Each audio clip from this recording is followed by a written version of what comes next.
The credit movement in this country started in 1904 and it had its own difficulties since the last several decades.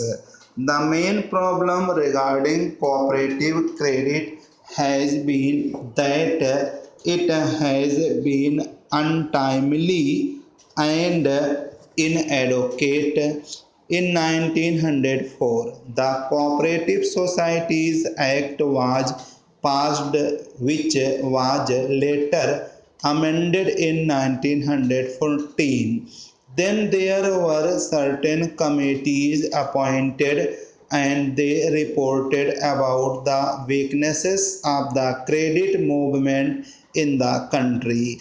In 1919, this subject of cooperation was transferred to the states, after which several states passed cooperative acts of their own. Thereafter, in 1929, the Royal Commission made certain inquiries about cooperation and the credit movement and made certain recommendations. And till 1950 or 1951, there was very little improvement in the field of cooperation.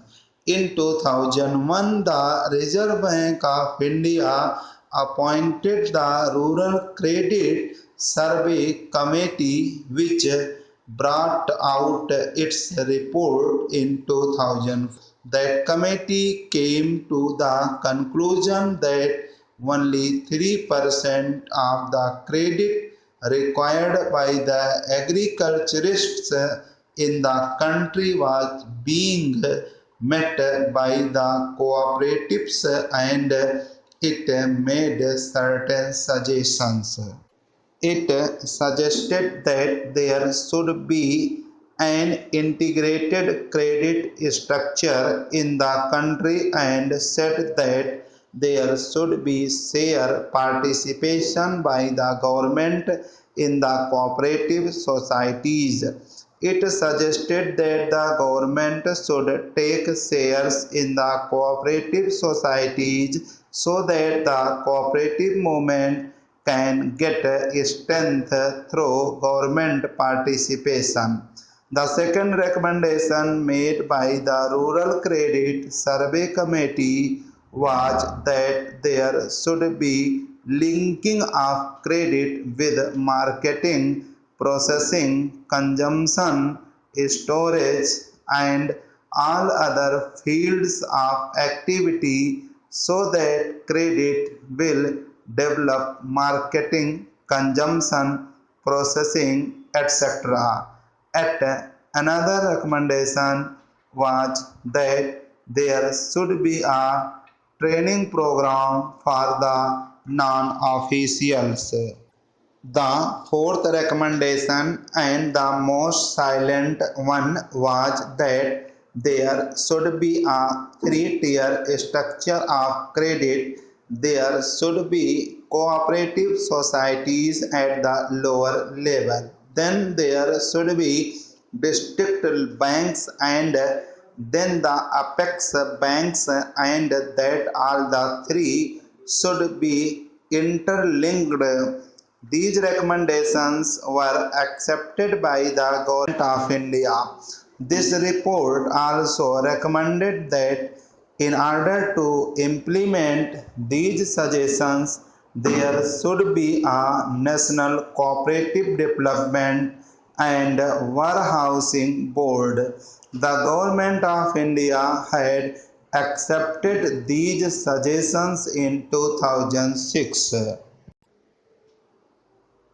According to that act, there came into being a warehousing board which took care of the warehouses in the country, and also the National Development Board which took care of the development of the cooperatives. It was first thought that the two boards should be worked out under two different acts, but as both the subject were administratively under one ministry at that time, namely the Ministry of Food and Agriculture. It was thought proper at that stage that the same act should administer the National Development Board and the Warehousing Corporation. Thereafter, a separate department of cooperation was created and attached to the Ministry of Community Development, now called the Ministry of Community Development, Panchayati Raj and Cooperation, and it was decided by the government in 2010 that there should be two separate acts, one for Cooperative Development Board and the other for warehousing. In one of the papers submitted by the Ministry of Food and Agriculture, on the basis of which the presidential order to create the Department of Cooperation was passed. It was suggested that these two bodies should be administered separately, and that is why we have now come before Parliament with this National Cooperative Development Corporation Bill. The other bill relating to the Warehousing Corporation will come up through the Ministry of Food and Agriculture after the bill is passed. Therefore, sir, the present bill is only an amending bill, and opportunity has been taken to have some minor amendments made in the bill. Firstly, the original act covered only agricultural produce, and agricultural produce had been defined in that act.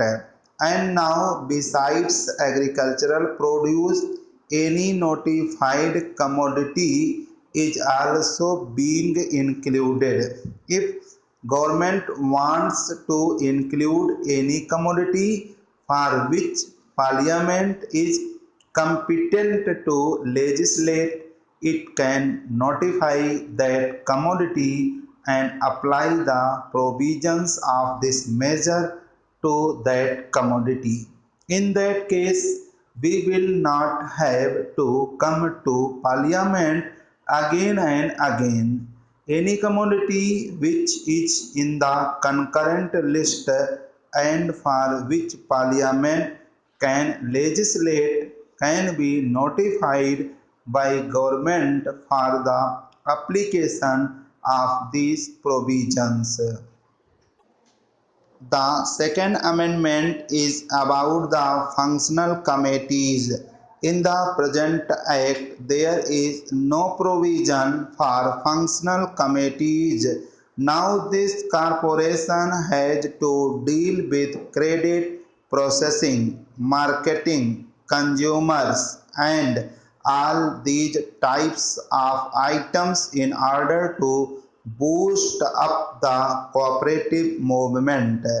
We found that there was a lacuna, and therefore we have suggested a provision to have functional committees. It is only an enabling provision, and after this bill becomes act, we will have functional committees regarding credit, processing, consumers, etc.